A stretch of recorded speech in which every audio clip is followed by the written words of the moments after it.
अस्सलाम वालेकुम ख़वातीन हज़रात, आपका बहुत शुक्रिया आपने ज्वाइन किया। और जैसे मैंने पहले अनाउंस किया था, आज हमारे साथ बहुत ही एक इम्पॉर्टेंट गेस्ट होंगी और उनका मैंने आपको बताया भी था।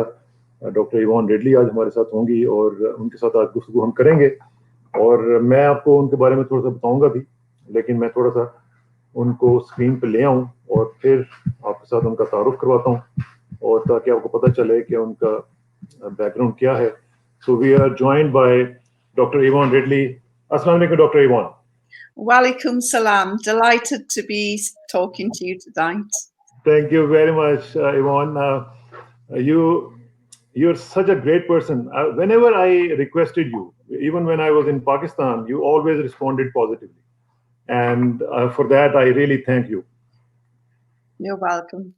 And how is life there? Well, we're living in strange times, aren't we? I have to admit, personally, I'm enjoying the lockdown because I'm able to get a lot more work done than I could under normal circumstances. But I do realize that it can be quite tough, especially for those who are trapped in an apartment or a high-rise block, Yes. and they have little ones that are eager to get out and they can't get out. But it's also an opportunity for families to reconnect, in busy houses where the husband is out and the wife's out, and suddenly they're all thrown together under one roof under lockdown. And some people are enjoying it, others maybe not as much. Yeah. So for those of our viewers who don't know you properly, let me introduce you formally. Uh, Viewers, Yvonne Ridley is a British journalist with honorary PhD in journalism. She got into international headlines when she was captured by the Taliban in 2001. She later converted to Islam, and she's a vocal supporter of Palestine, which she took up as a schoolgirl as well. She is an avid critic of Zionism and of Western media portrayals and foreign policy in the war on terror, and has undertaken speaking tours throughout the Muslim world, as well as in America, Europe, and Australia. She's been called sometime very important celebrity in the Islamic world. And Rachel Cook actually called her the celebrity in the Islamic world. And she was voted the most recognizable woman in the Islamic world as well by Islam Online. And in January 2014, Ridley was nominated for the Muslim Woman of the Year award at the British Muslim Awards. So I'm really delighted to have you, Dr. Yvonne. Tell me something about the corona thing in Europe, especially in Scotland and UK. What is the reaction? Lockdowns are getting milder and milder, or it's still there? Well, the lockdown is easing in England, and now it's just starting to ease in Wales, Scotland, and Ireland. But the UK as a whole has been hit very badly, depending on which politicians you listen to. We have the highest number of incidents in Europe per head of population, and that is indeed very alarming. And unfortunately, we were caught off guard. The British government did not react quickly enough, and several major sporting events went where there were tens of thousands of people gathered in one place, and they are thought to be possible hotspots for spreading this COVID-19. So we have been caught out, and we are really paying the price for it. Lockdown is starting to ease now, but there are fears that there could be a second wave coming in the winter months, which could create another spike. These are frightening times, and I hope it's a lesson to the anti-vaxxers that this is what life is like without a vaccine. Yeah. So, you know, when it comes to smallpox, measles, mumps, rubella, get your kids vaccinated now. I know it's a hot subject and people are polarized, but do you want to spend the rest of your life, you know, living in constant fear?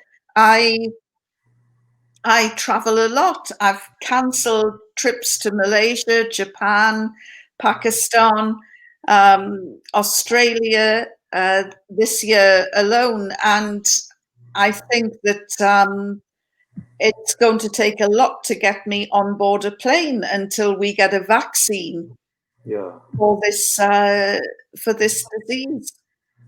It is very important actually to follow the guidelines. And at the outset, let me ask you another question, which is very important nowadays, about the George Floyd thing. There's a huge uproar everywhere in the U.S. Do you see any protests in Scotland or UK as well? Over the killing of the black guy. Yes.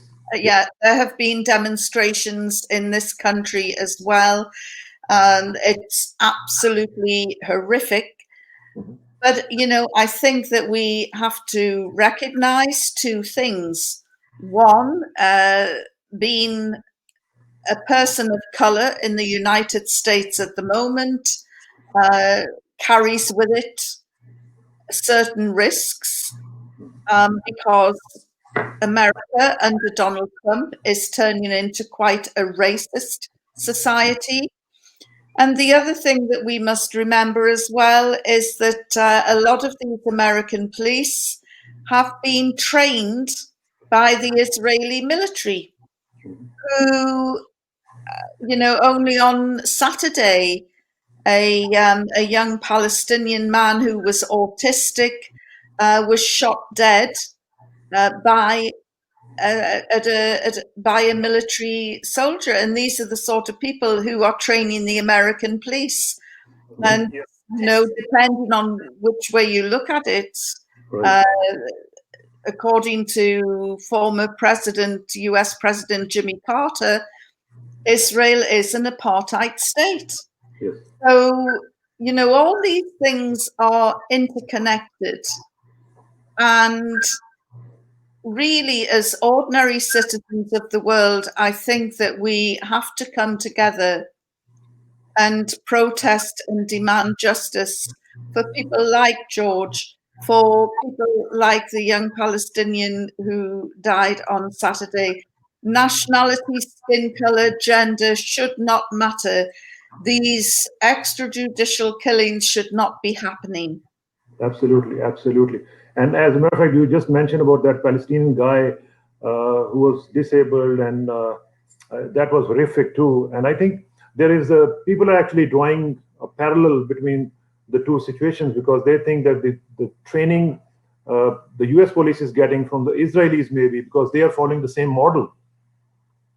That's right, and you know, in fact, we know that a number of British police are also getting their training from the Israelis, and I think that we need to examine these sort of regimes more closely before we engage in business, before we sell them weapons, before we engage in trade. Mhm. I feel as though the world is going backwards at the moment rather than forwards. You know, Yes. we're in the 21st century, Yeah. and a man is videoed dying with a policeman with his knee on his neck for nearly 8 or 9 minutes. Yes. And saying his last words, I can't breathe. You Yeah. know, this is medieval.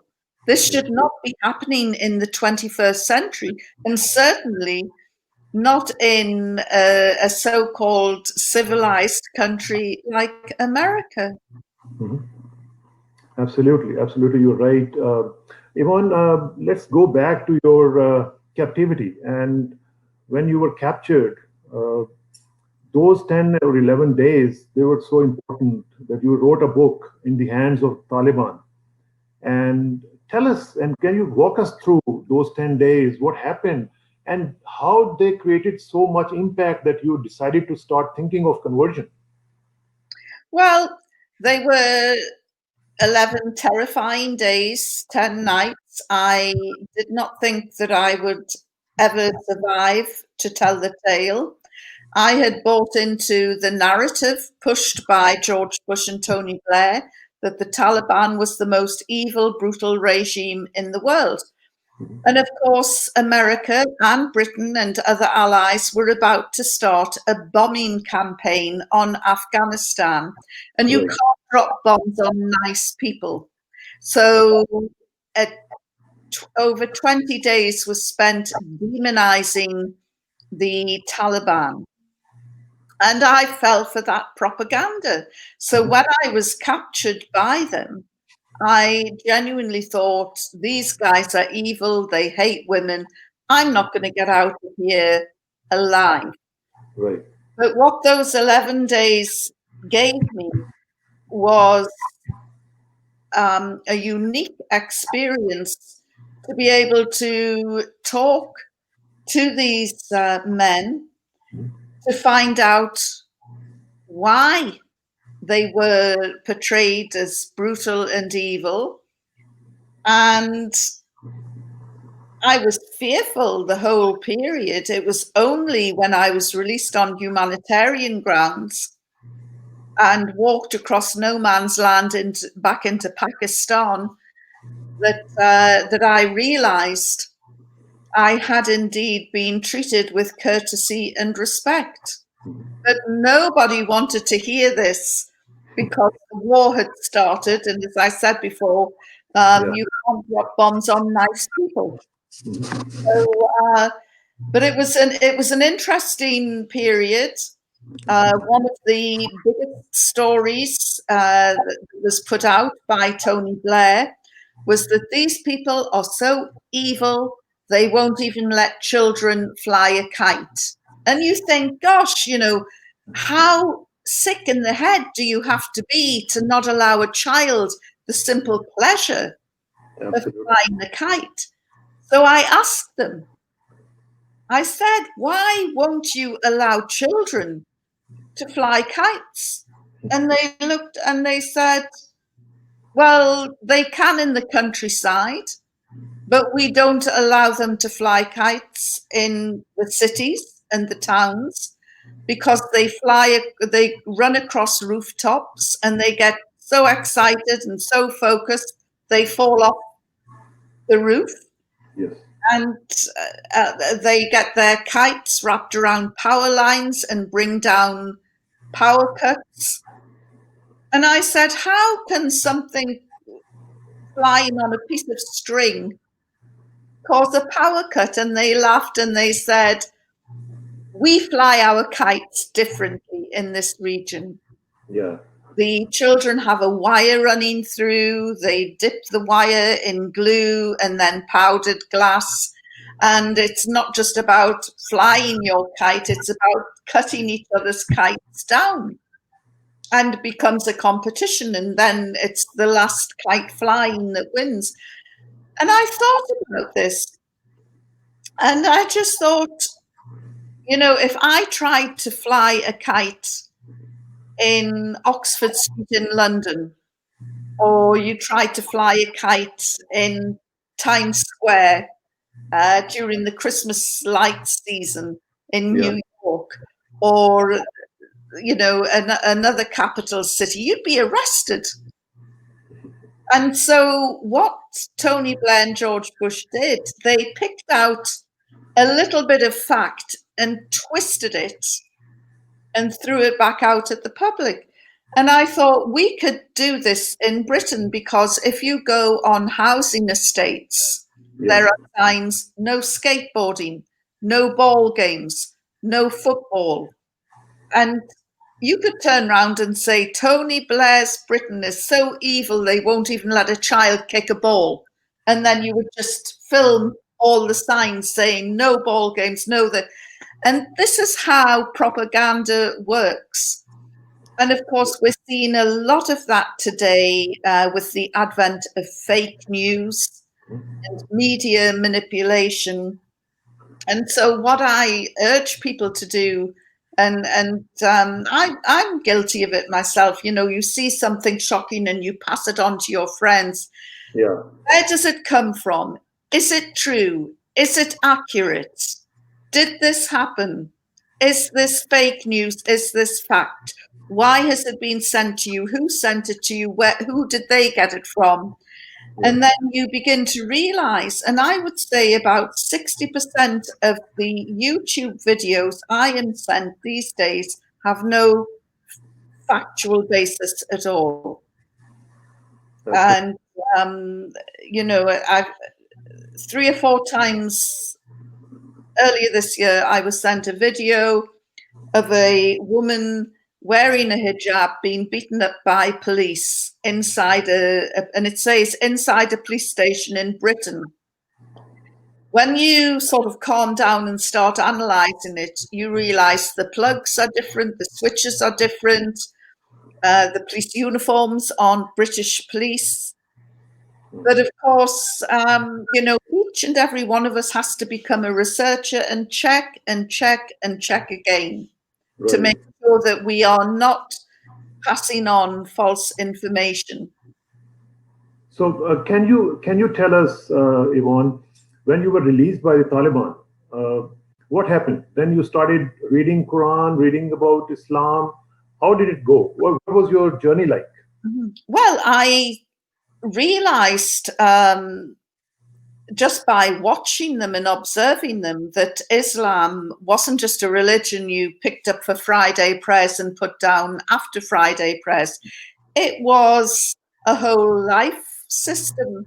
It was a way of life. It was the way they ate, the way they slept, the way they dressed, the way they behaved. And of course, I have to say, I know that there are elements of the Taliban that really are very bad. But the ones that held me in Jalalabad practiced the Islam that was introduced to them by Mullah Omar, their spiritual leader. And looking back, I'm able to think, yes, they practiced their Islam very well. But I realized just by watching them that Islam was much more than just a religion on a Friday. And so during the captivity, they invited me to embrace Islam. And I said I couldn't make such a life-changing decision while I was still in prison. But if they let me go, I promised I would read up on the religion. And I did, you know, when they released me. But I would have done it anyway because I realized that as a journalist covering events in the Muslim world, that I needed to know about this faith to be able to report accurately about what was happening, because there were lots of cultural misconceptions. During their so-called interrogations, they never looked at me in the face. They looked at the ceiling, they looked at the floor, they looked everywhere but at my eyes. And I just thought, this is a sign of their guilt. They know they're going to kill me and brutalize and torture me, and they can't bear to look me in the eye. Of course, I learned later that they were showing me respect by not staring at me. Yeah. So there were lots of things that I needed to learn to have a better understanding of the Arab world and of the wider Muslim world. And so I fulfilled a promise. I started out with an academic exercise to read more about Islam. And very soon the educational exercise turned into a spiritual journey. And it was, you know, people say, gosh, it must have been so difficult, but it was very, very easy because I was a practicing Christian. So I already had that core belief in Allah or God. Right. And so it wasn't a great leap of faith, because all the prophets, peace be upon all of them, they were all there. Abraham or Ibrahim, Jesus, Isa, Moses, Yusuf, all the biblical stories were more or less repeated in the pages of the Holy Quran and supporting literature, all with the exception, of course, of our beloved Prophet Muhammad. And again, peace be upon him, one of the most misunderstood people in history, because, and deliberately misunderstood by enemies of Islam who choose to misinterpret various aspects of his sayings. And the cartoon crisis, for instance, even today, a lot of Westerners cannot understand why we don't want to see images of Muhammad, peace be upon him. Yeah. And it's for no other reason than he did not want to be iconized. He did not want to be idolized or worshipped. And it's, mentioned in the Quran and in the Hadith. He is an ordinary person. Well, he was quite extraordinary, but, he was a human being. And he kept saying that he was a human being. And if his portrait had been painted by all manner of people, then the next generation might have started praying to the portrait, and then the next generation might have started worshipping and idolizing, and then you get statues, and then you get back to the situation where people are a nation of idol worshippers. And he did not want this to happen. I also think he would not have wanted people to die in his name. I think he would have been very distressed at the outcome of the demonstrations and the outrage which resulted in the deaths of innocent Muslims who were so furious on his behalf. But that was the negative side. The other side of the coin is just about everyone in the world now knows a man called Muhammad existed and brought Islam from the desert wastelands of the Arabian Peninsula to the whole world. And in the 21st century, it is still the fastest growing religion in the world today. I mean, that is an astonishing achievement from a man who couldn't read in the 7th century, who was the founder, the first in this great religion. So I was so excited about the whole business of Muhammad that after quite a bit of research last year, I published a book about him, about the rise of the Prophet Muhammad. Don't shoot the messenger. Don't shoot the messenger. Yes. Yeah. But can you tell us the day you converted? So the whole journey, were you guided by some of your friends or somebody, some imam or somebody else?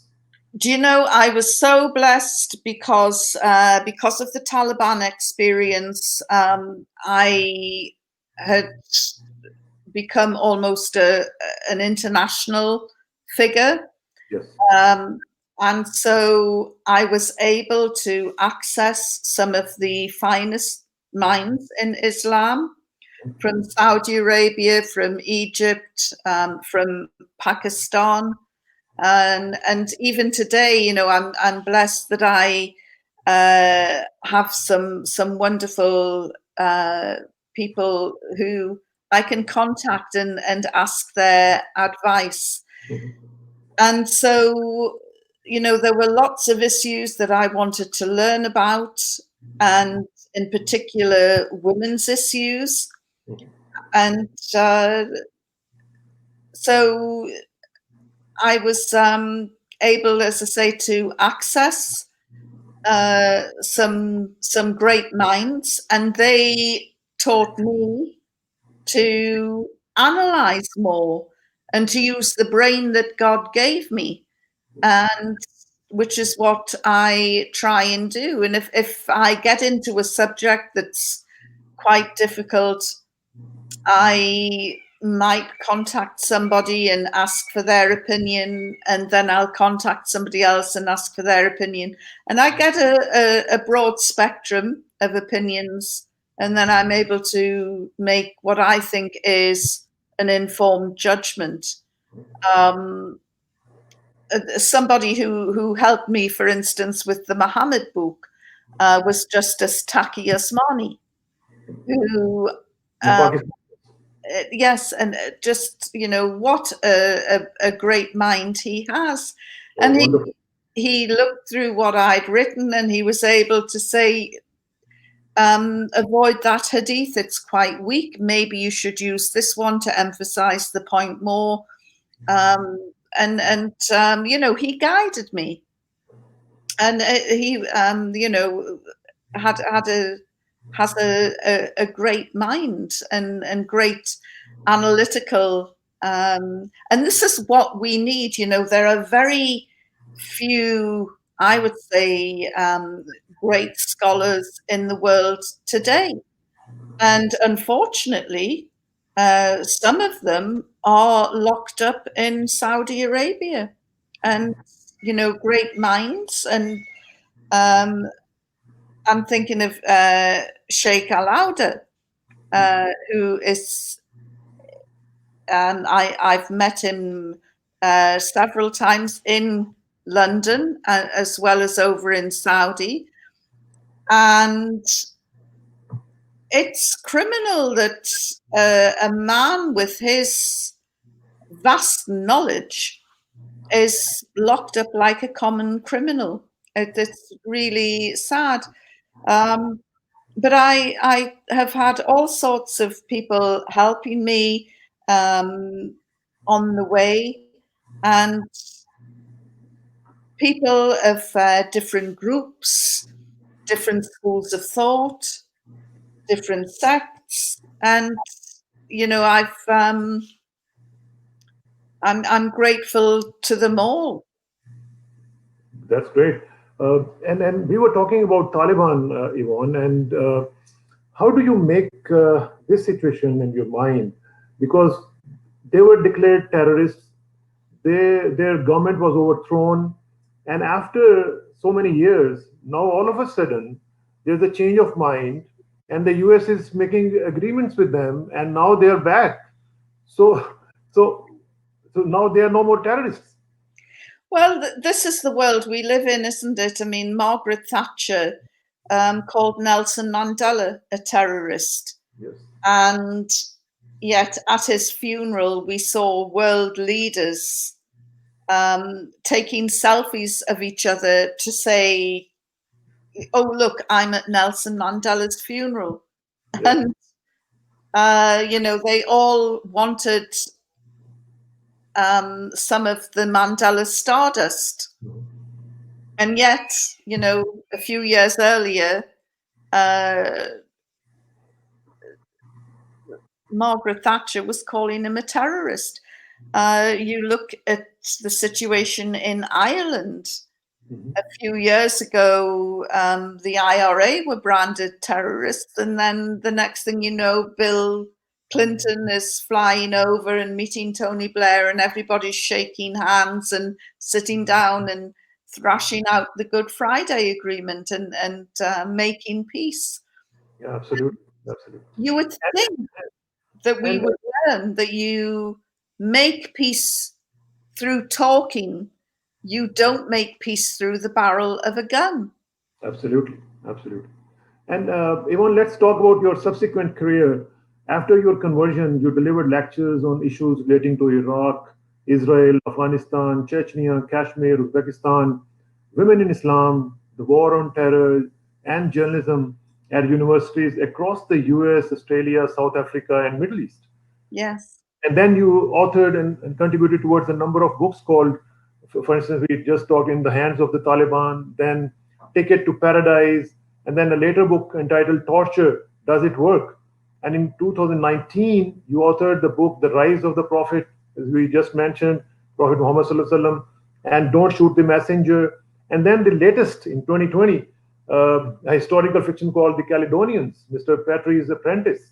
So can you summarize all that? How did you achieve all that? I love writing, and the um, the Taliban book was on my experience. The book on torture was born out of the Taliban experience because once I'd been captured, as I said, I really didn't think I would survive, and I Right. thought they're going to kill me. And once I got used to that idea, I was quite calm. Maybe I was in a state of shock. I don't know, but I was resolved, I'm going to die. And I was at peace with that. The one thing that concerned me is if they torture me, you know, this is supposed to be a brutal, evil regime. They probably will torture me. And I just thought, I've got nothing to tell them.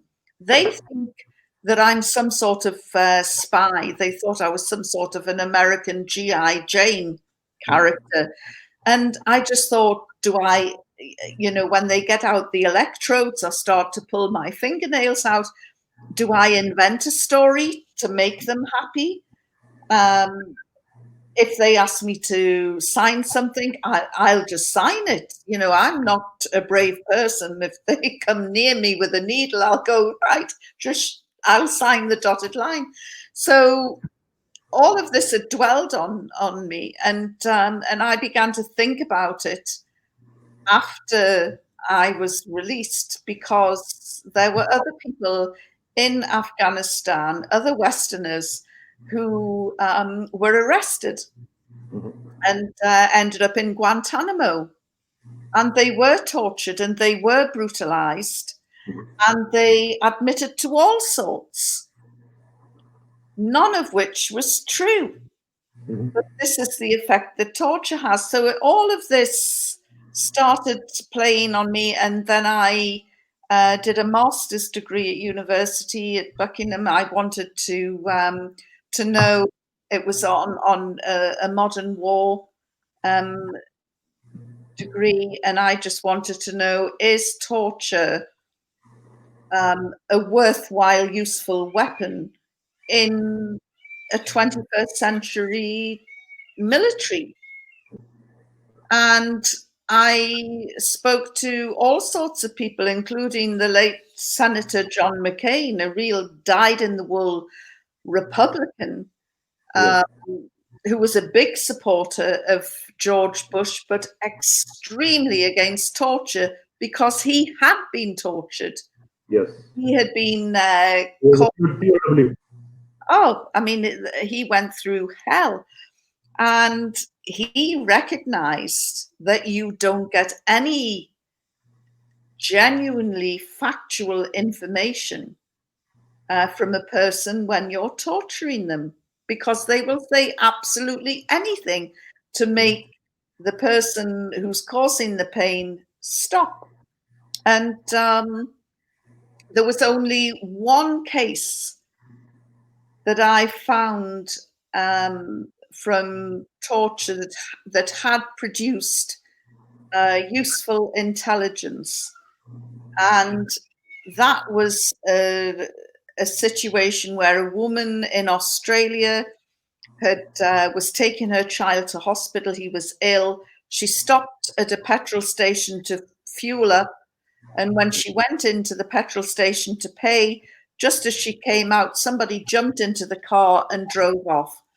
Oh my And God. the the police were alerted immediately, and eventually they caught the car thief, who had abandoned the car once he realized there was a child in the back. You know, this was way above his sort of pay grade as a car thief. And so he'd fled.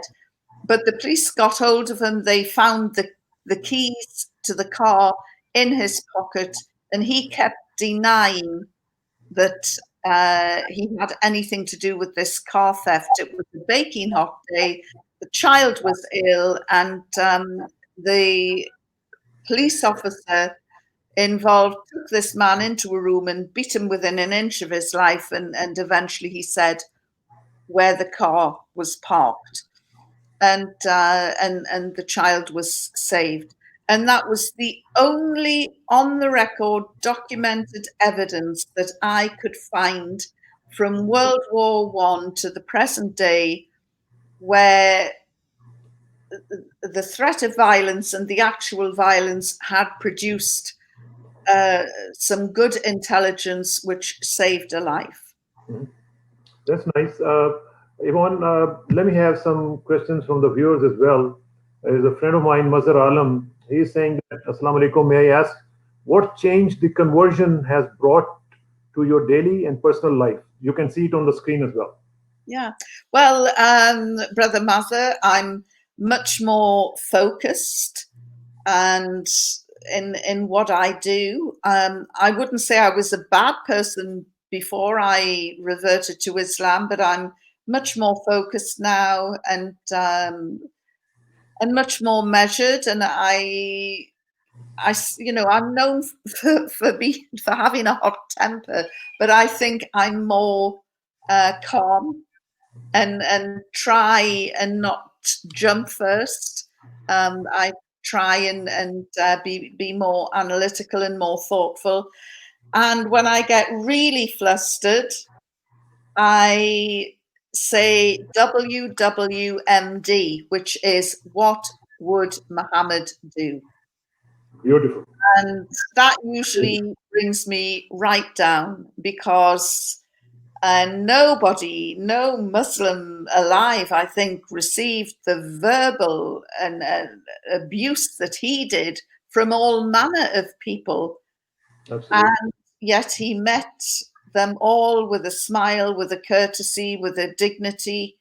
And, I'm sure that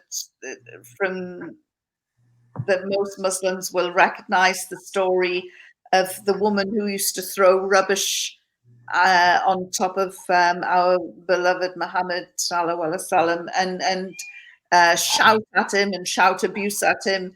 And he was always dignified in his response. And then the very day that she wasn't there to abuse him, he's saying, "Where is she?" And somebody said, "Well, she's ill." And, what a role model. He goes out and sees her and that is brilliant dawah. So what I would say is that, we should all remember that as Muslims, we are ambassadors to our faith. Absolutely. And if we want people to love us and respect us as Muslims, then when we go out from the front door, we should smile and be charitable to people, and even under the most trying circumstances, be more calm. And I think that this is something that this lockdown during Ramadan has probably taught a lot of us, that we will emerge as kinder people and more understanding, inshallah. Inshallah. And I will try to accommodate more questions, but Yes.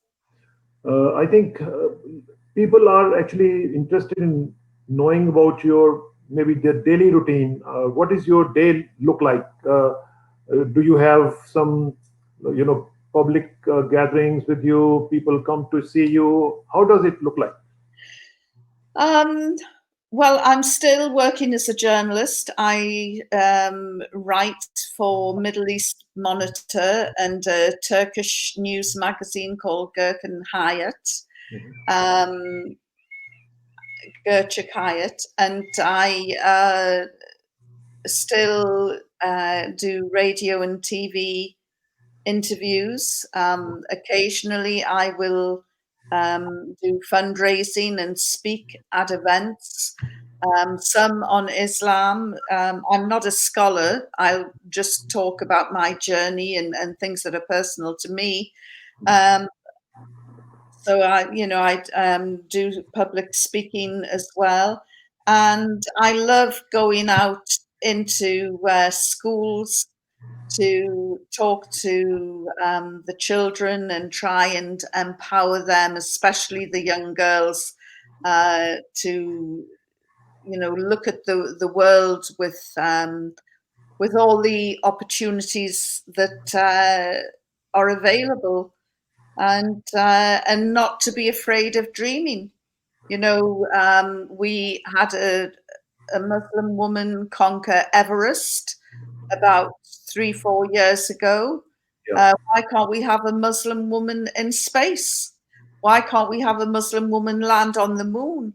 Um, at the height of Islam's golden period, women stood shoulder to shoulder with the men. And this is, when Muslims were developing science, maths, trigonometry, physics, engineering, medicine. And during that golden era, women were extremely visible. They were teachers, they were uh, scholars, they were visible everywhere. And now we look at our situation and we've gone backwards. Absolutely, absolutely. You And know, look at the Arab League, the OIC, and governments, and you think, where are the women? Where are the women? And it's no use sort of citing certain women who really are only in positions of power because of their fathers, because their fathers didn't have any sons, so they pushed their daughters, and they just carry on the patriarchy. So to the Muslim girls, I would say you can achieve anything if you set your mind to it, and don't let anyone put restrictions on you. yeah. So, Yvonne, in the final round, it's going to be the rapid fire. Uh, in your book about Taliban, you expressed worries that Mossad could get you killed. How real was that threat? Well, for the first few days, all the Taliban were interested in was my lineage. Who is your father? Who is your father's father? How many uncles do you have? They weren't interested in my mother's side of the family. They weren't interested that I had two sisters. They wanted to know if I had brothers. They wanted to know who the uncles were. And this was the level of the questioning for the first few days. Then suddenly they had this dossier, and they were saying to me, how much property tax do you pay? How much income tax do you pay? Questions that an accountant would probably know. I certainly didn't. And the level of questions, it was, very sort of, um, it we don't have property tax as such in the same ways that the Americans do, or that maybe they do in Israel. And I just realized what this dossier that they had. Um, when I was released, Al Jazeera wanted to do an interview, and Mhm. I said, I'm not giving you an interview. You did a program about me saying that I was a spy and that you had documentary proof. And they said, well, we realized that that was a hoax story. And I said, well, in that case, show me your documents and I will give you an interview. And so we did this exchange deal, and I saw the documents that Taliban had, and there was a photograph in there that could only have come from my home in London. And when I did get back home, the locks had been changed and somebody had been in, and it it made me realize that that I had been the victim of an intelligence plot to have me killed. Now, I had, as a journalist working for the national newspapers, I did have intelligence contacts. And I went to see one from British intelligence and said, "What the hell was going on here? You know, what, why?" And he said, "Don't take it personally." He said, "It has the hands of the Americans and Mossad all over." And I said, "Well, of course," I said, "you would say that, wouldn't you?" And he said, "We wouldn't have gone into such elaborate detail about your finances. You know, we would have just created a picture of you in an army uniform and just said, there, that's it." And but, you know, the and we've seen this time and time again with the CIA. You know, they not only want to make the cake, they want to put icing on it, then they want to put cherries on it, then they want to put a sparkler on it, and by the time they've finished, it's, you know what, it's just not realistic. Yeah. And but I didn't take it personally. What they were wanting to do, it was part of the demonization process. They would have loved me to come back in a box with an axe through my head or with my head removed, because they could have then said, "Look, we kept telling you this is an evil, brutal regime, and look what they've done to this poor woman." Instead, I think the Taliban was savvy enough to realize exactly what the West wanted to do. And while they held on to 8 other Westerners, they said, "You can have her back." And Yvonne, you just mentioned Al Jazeera. You were employed in 2003 by Al Jazeera as well, Yeah. where your editor, you helped launch their English language website. And in November of that year, I remember you were dismissed because Al Jazeera found you overly vocal and argumentative style person, and it was incompatible with the station's program, they said. And then you took them to the court and won the case and also won £14,000. Well, it was it was quite a battle. I am very passionate about journalism. And for me, there are no shortcuts, and I'm very protective over my contacts. And there were, looking back, I think I maybe should have been more patient. You know, when I joined Al Jazeera, I had literally converted to Islam the day before I started with Al Jazeera. So I hadn't learned all of the, I don't know, just the decorum of or dignity of, that is attached to Islam.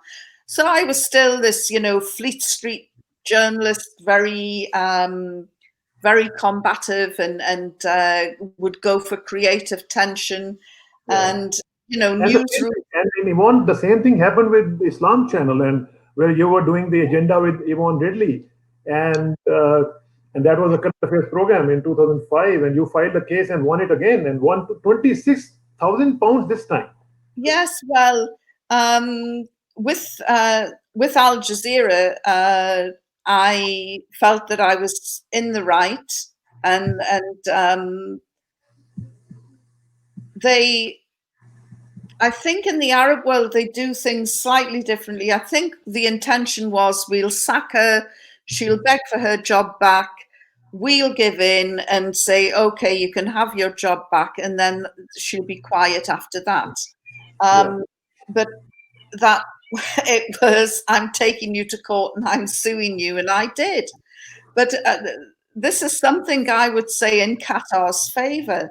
because I sued Al Jazeera in Qatar and I won the case. They appealed against it and I won again. And then it went to the highest court in the land in Qatar. And I thought, this is where I'm going to be slapped down and told you've lost. And I won again. So I am full of admiration for Qatar. And I've always been full of admiration for Al Jazeera anyway, because it raised the standard of journalism in the Arab world and Absolutely. set the benchmark high. And Yvonne, there is another thing which I am interested in actually, and that is a documentary which you shot in May 2008 for Press TV, and along with David Miller, uh, and actually that was on Guantanamo Bay detention camp where you guys filmed on site and also interviewed former inmates, and that documentary was called Guantanamo Inside the Wire, and it was nominated in 2009 Roma Film Festival in Italy, and in 2010 for Al Jazeera International Documentary Film Festival in Qatar. And another made in 2009 was also nominated in the 2010 Al Jazeera Festival, In Search of Prisoner 650, directed by Hassan Ghani, which claims Asia Siddiqui was held prisoner in secret by the US. What was that?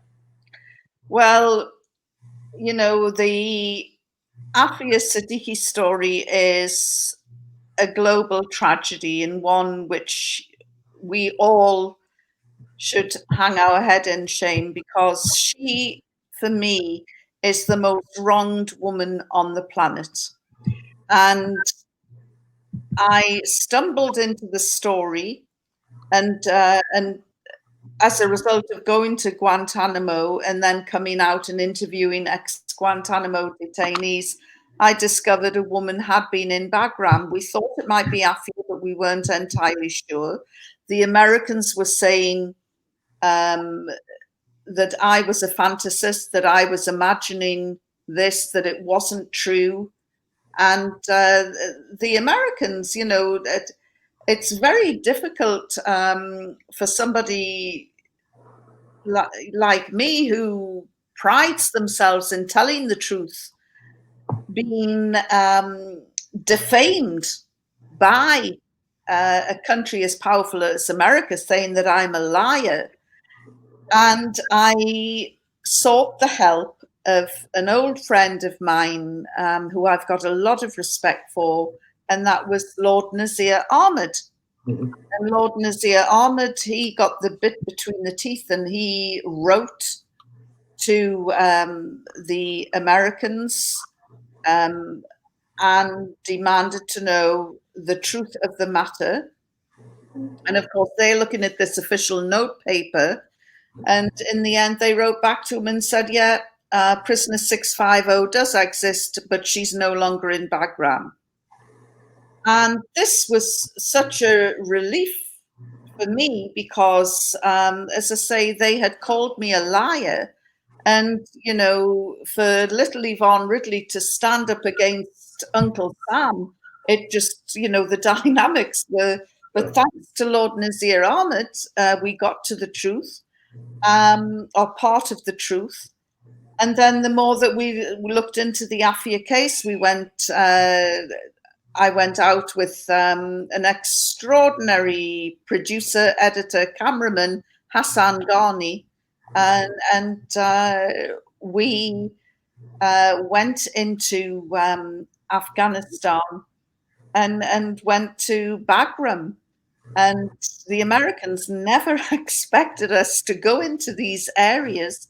And we went to the prison, the police station where Afia had been held, and we interviewed people who were there when she was shot.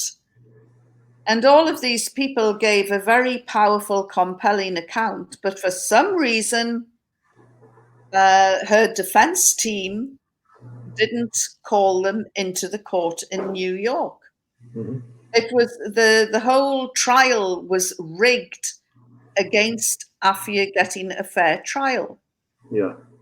And it really was quite But shocking. are you optimistic about her safe return, Yvonne? I am optimistic that she will be released.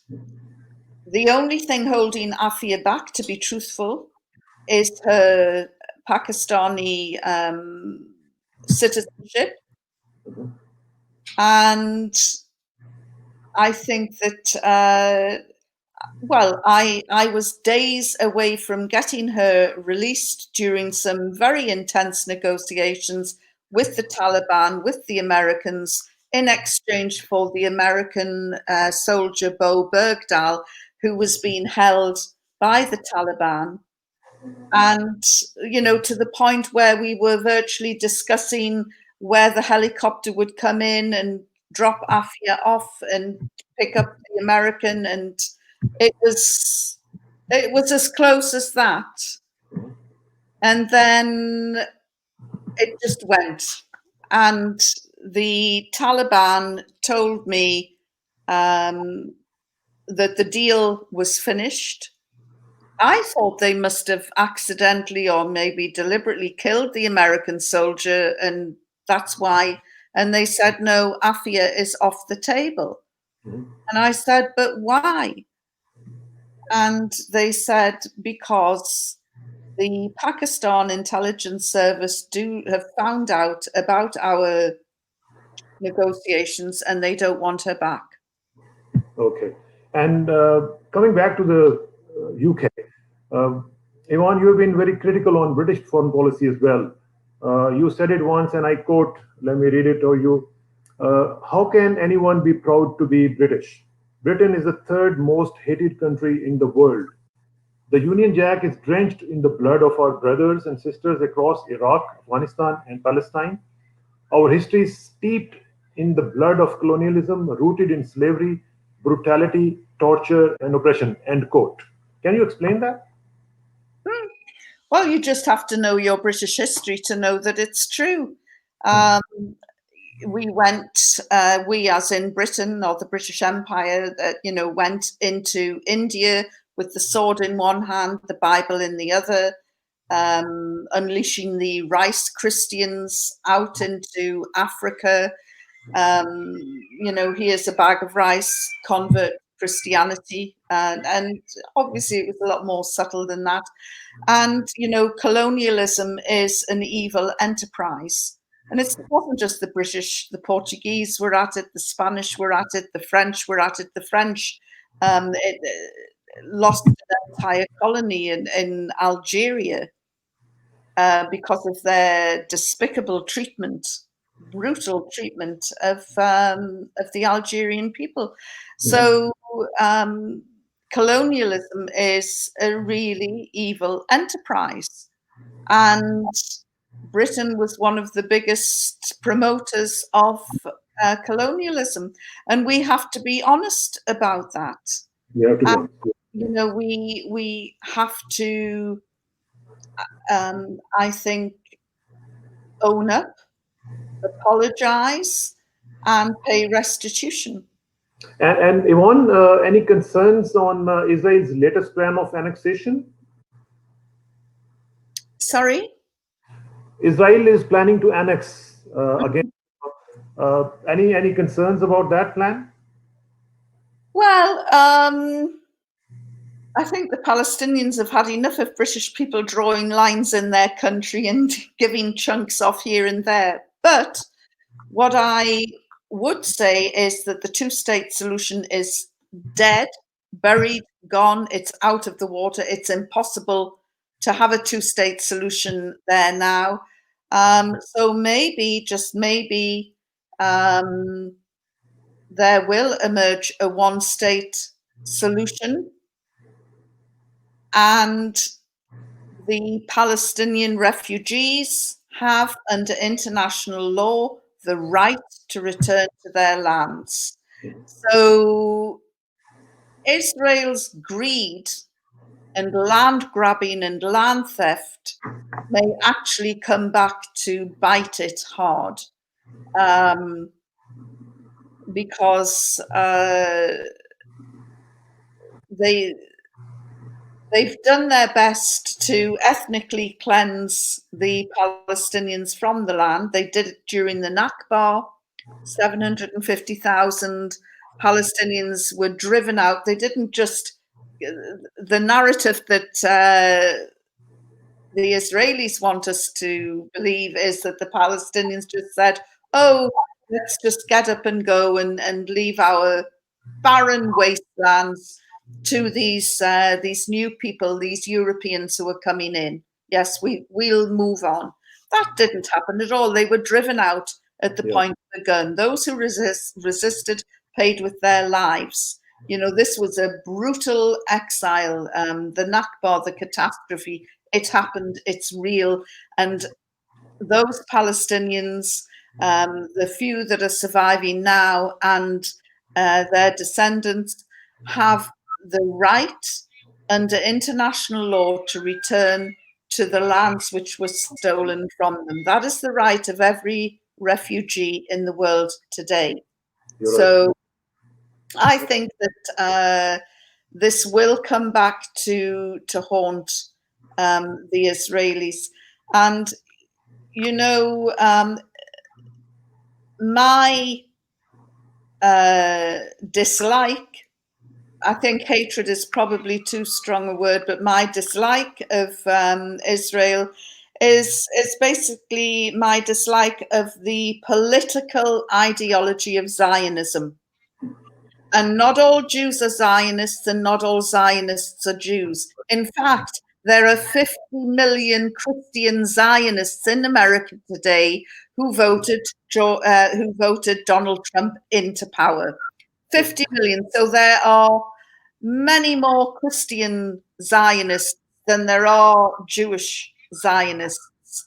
And it's an evil political ideology, and nothing good can come out of it. Yeah. And Yvonne, it's such an interesting interview. We are already over 1 hour now, but I'm running short of time. But in the final moments, let me ask you one question.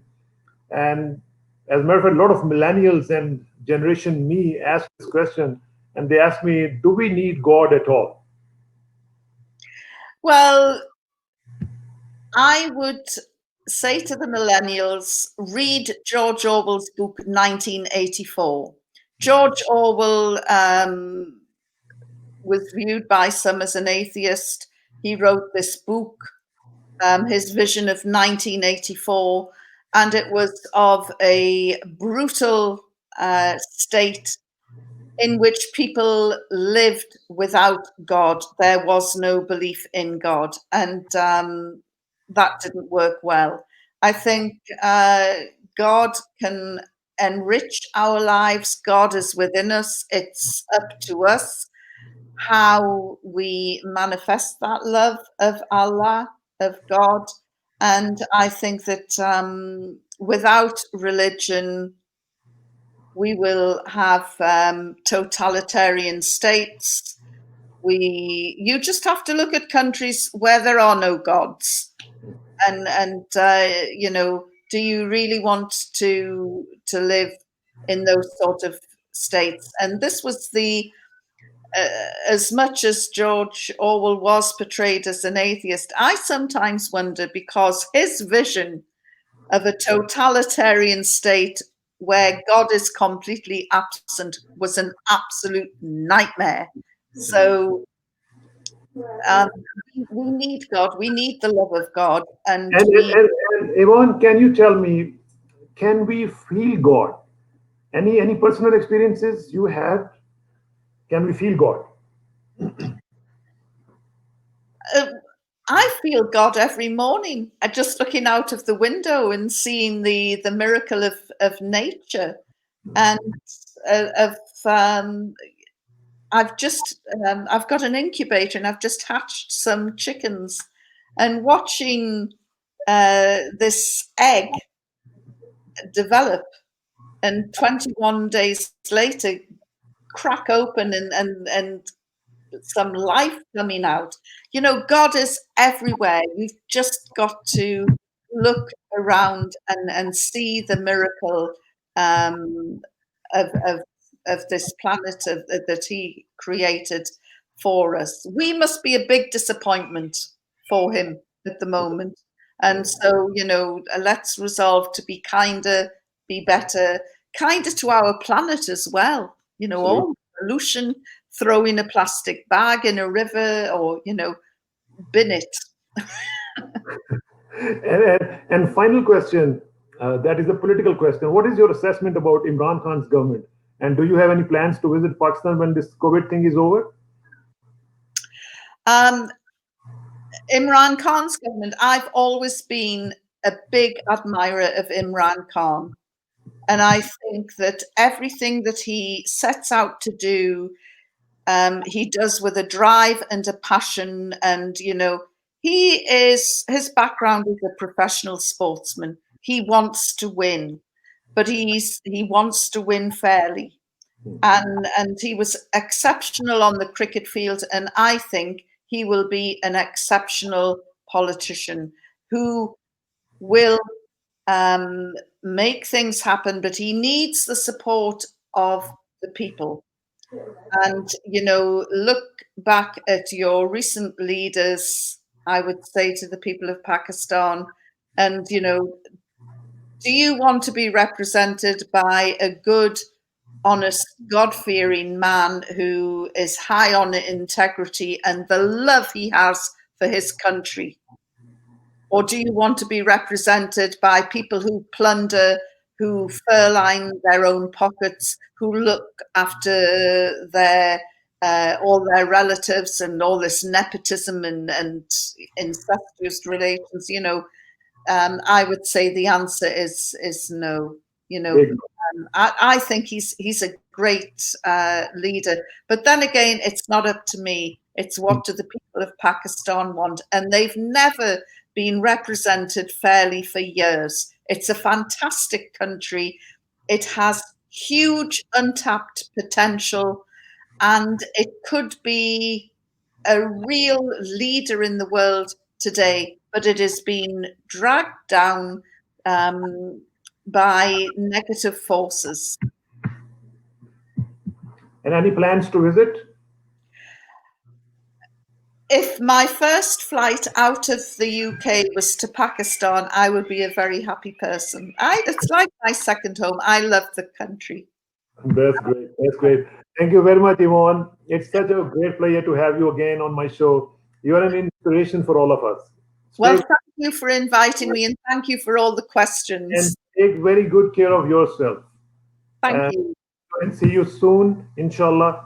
And I think you always created stirs. You know, whenever you are in the interview, people love to watch you.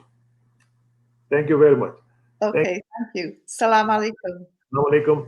और नाजरीन, ये थी Ivan Ridley, और इंशाल्लाह इनसे फिर भी हम मुलाकात करते रहेंगे और आपके साथ इंशाल्लाह राब्ता रहेगा। आखिर में दुआ कि मेरी इज्जत के लिए काफ़ी है कि मैं तेरा ही बंदा हूँ, मेरे फ़ख्र के लिए काफ़ी है कि तू ही मेरा परवरदिगार है।